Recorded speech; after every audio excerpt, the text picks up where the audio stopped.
আসসালামু আলাইকুম। আমার আজকের রেসিপি পানির ভাপে চালের গুঁড়ার তালের কেক।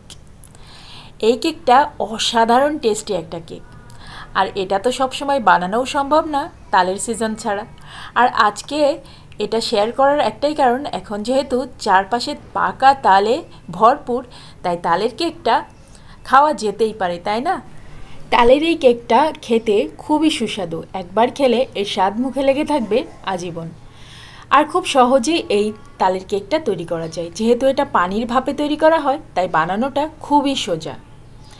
তো চলুন আমার আজকের রেসিপিটা শুরু করি। ভালো লাগলে অবশ্যই like, share and subscribe my channel and follow my Facebook page Grihasukhan. আপনারা যারা ফেসবুক পেজ থেকে আমার ভিডিওটা দেখছেন তারা অবশ্যই পেজটাকে ফলো করে দিবেন, এতে করে যে কোনো ভিডিও দিলে তার নোটিফিকেশন আপনারা পেয়ে যাবেন আর সহজে আমার নতুন ভিডিওটা দেখে নিতে পারবেন। পিঠা বানানোর শুরুতেই যেটা করছি, এখানে মেজারমেন্ট কাপের 3 কাপ পরিমাণ লিকুইড দুধ নিয়েছি এবং সেটার মধ্যে দিয়ে দিচ্ছি 1 চা চামচ পরিমাণ ইস্ট। আর দুধের তাপমাত্রা হবে কুসুম গরমের থেকে একটু বেশি, মানে একটা আঙ্গুল চুবাতে পারবেন বাট বেশিক্ষণ রাখতে পারবেন না। তো এরকম তাপমাত্রার দুধটা হতে হবে। তার মধ্যে 1 চা চামচ দিয়ে দিয়েছি ইস্ট আর অল্প একটু লবণটা আসলে স্বাদ অনুসারে। এখন একটা স্টিলের বোল নিয়েছি আর তাতে দিয়ে দিচ্ছি 4 কাপ পরিমাণ চালের গুঁড়া। মেজারমেন্ট কাপের 4 কাপ পরিমাণ চালের গুঁড়া। 4 কাপ পরিমাণ চালের গুঁড়ার সাথে ময়দা বা সাদা রুটি যেটা দিয়ে আমরা খাই, প্রতিদিন রেগুলার রুটি যেটা আমরা খাই, সে আটাটাও দিতে পারেন 1 কাপ পরিমাণ। তো আমি এখানে ময়দাই দিলাম 1 কাপ পরিমাণ। আর দিয়ে দিব মেজারমেন্ট কাপের 2 কাপ পরিমাণ চিনি। এখানে মিষ্টিটা আপনারা আপনাদের স্বাদ অনুসারে ব্যবহার করবেন। আর তালের যে রসটা, ঘন তালের রস যেটা একেবারে ঘন দেখতে পাচ্ছেন, এই তালের রসটা আমি দিয়েছি মেজারমেন্ট কাপের 3 কাপ পরিমাণ। এখন সব কিছু একসাথে ভালো করে হাত দিয়ে মাখিয়ে নিচ্ছে। এই কাজটা হাত দিয়েই করতে হবে। এখন এর মধ্যে ইস্ট মেশানো সেই দুধটাকে দিয়ে দিতে হবে এবং তারপরেও হাত দিয়ে আবার ভালো করে চটকে মাখিয়ে নিতে হবে। এই কাজটা হাত ছাড়া হবে না। আপনারা যদি মনে করেন যে হাত দিয়ে মেশাবেন না, তাহলে কিন্তু ভালো মতো মিশবে না। তাই হাত দিয়ে চটকে ভালো করে মাখিয়ে নিতে হবে। এখন ইস্ট মেশানো দুধটাকে দিয়ে দিলাম। এখন আবারও খুব ভালো করে চটকে আমি মাখিয়ে নিচ্ছি। আর দেখেন, এই যে এরকম টাইপের একটা ব্যাটার আমি তৈরি করেছি। এটা খুব পাতলা করে তৈরি করা যাবে না, এটা এরকম করেই তৈরি করতে হবে। এখন এটাকে আমি 2 ঘন্টার জন্য রেস্টে রেখে দিব। 2 বা 3 ঘন্টার জন্য রেস্টে রেখে দিতে হবে। এরপরে দেখবেন এটা ফুলে ডাবল হয়ে গিয়েছে। আমি 3 ঘন্টা রাখিনি, 2 ঘন্টা রেখেছি। তো 2 ঘন্টা পরে দেখেন এটা কিন্তু ফুলে একেবারে ডাবল হয়ে গিয়েছে। আর এখন এই অবস্থায় আমি এর মধ্যে কিছু কোরানো ফ্রেশ নারকেল দিয়ে দিচ্ছি। আর এরপরে এটাকে আমি আবারও মিশিয়ে নিচ্ছি এবং এর ভিতরে যে বাবলসগুলা, মানে বাতাসগুলা ছিল, সেগুলা বের করে দিচ্ছি এবং সুন্দর করে নারকেলটাকেও মিশিয়ে নিলাম। নারকেল দেওয়ার কারণে সুন্দর একটা নারকেলের ফ্লেভার আসে আর খুব ভালো লাগে খেতে। আমার কাছে নারকেল দিয়ে যে কোনো পিঠাই খুব ভালো লাগে। আর এটা তো আসলে আমাদের দেশের ঐতিহ্য। আর আজকে আমি এই পিঠাগুলো বানাচ্ছি এই ধরনের বাটিতে আর কাচের বাটিতে। তো এই বাটিগুলো আমি প্রথমে তেল ব্রাশ করে নিচ্ছি। তো তেল একটু বেশি পড়ে গিয়েছিল, সেটাকে আমি তুলে রাখলাম। তালের এই ধরনের কেক, ভাপা কেক যারা কখনো খাননি, কখনো ট্রাই করেননি, তারা তালের এই সিজনে অবশ্যই ট্রাই করবেন। খুবই সুস্বাদু একটা পিঠা। আমার বাসায় সবাই খেতে পছন্দ করে। আমার হাজব্যান্ড পিঠা খেতে খুব পছন্দ করে, তাই আমার বিভিন্ন ধরনের পিঠা বানানোও হয়। তো ব্যাটারটা একটু কম করে দিতে হবে। আমি আসলে বেশি দিয়ে ফেলেছি, কারণ এটা তো অনেক ফুলে যাবে। এখন উপরে কিছুটা কোরানো নারকেল দিয়ে দিচ্ছি আর কয়েকটা কিশমিশ দিয়ে দিচ্ছি। এটা শুধু জাস্ট মানে দেখতে সুন্দর লাগে। আর নারকেলটা দিই, আমার নারকেলটা খেতে খুব ভালো লাগে। পিঠার মধ্যে নারকেল থাকলে আমার সত্যি খুব ভালো লাগে। আর কিশমিশটা শুধুই ডেকোরেশনের জন্য দেয়া হলো, যাতে দেখতে সুন্দর লাগে। এখন পানি গরমে দিয়েছিলাম, গরম মোটামুটি হয়ে গিয়েছে। আর হচ্ছে এই যে এরকম একটা প্লেট বসিয়ে নিয়ে তার উপরে বাটিগুলা বসিয়ে দিয়ে এভাবে করে ঢাকনা দিয়ে ঢেকে দিলাম।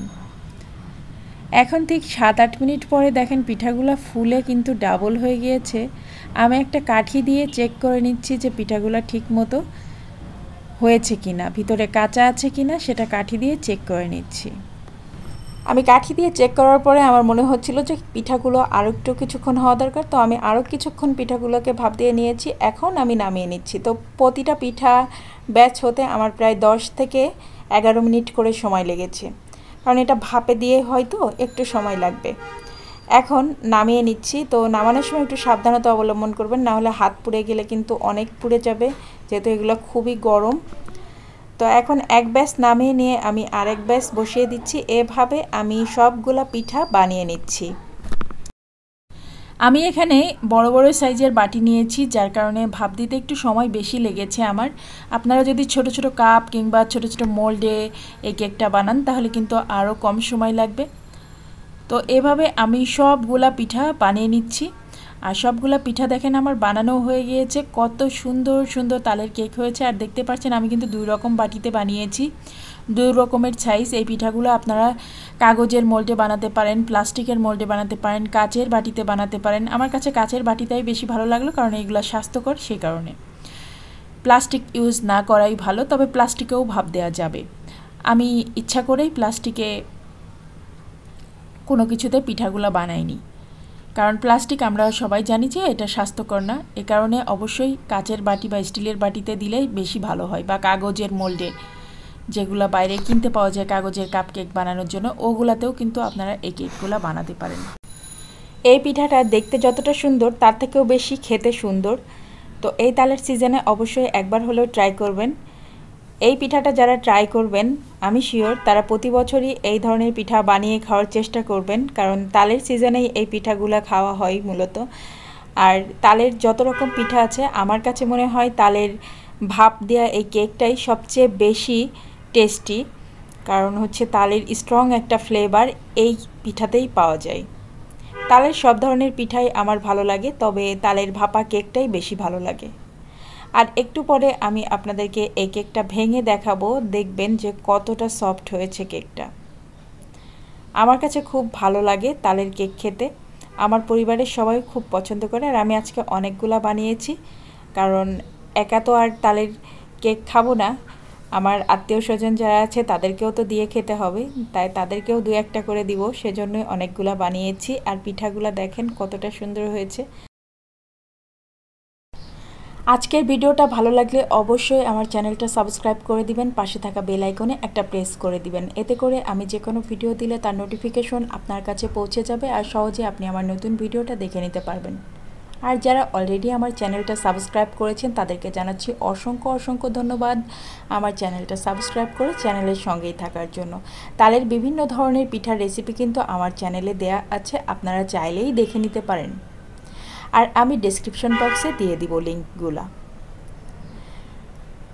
আর যারা ফেসবুক পেজ থেকে আমার আজকের ভিডিওটা দেখছেন তারা অবশ্যই পেজটাকে ফলো করে দিবেন, ভিডিওটাতে একটা লাইক করে দিবেন। এতে করে আমি যে কোনো ভিডিও দিলে তার নোটিফিকেশন আপনার কাছে পৌঁছে যাবে, আর সহজে আপনি আমার নতুন ভিডিওটা দেখে নিতে পারবেন। তো আজকের মতো ভিডিও শেষ করছি। সবাই ভালো থাকবেন, দেখা হবে, কথা হবে ইনশাআল্লাহ আবার পরের রেসিপিতে। তো সেই পর্যন্ত আমার চ্যানেলের সঙ্গেই থাকুন। আমার পরিবারের জন্য, আমার বাচ্চাদের জন্য সবাই দোয়া করবেন। আল্লাহ হাফেজ।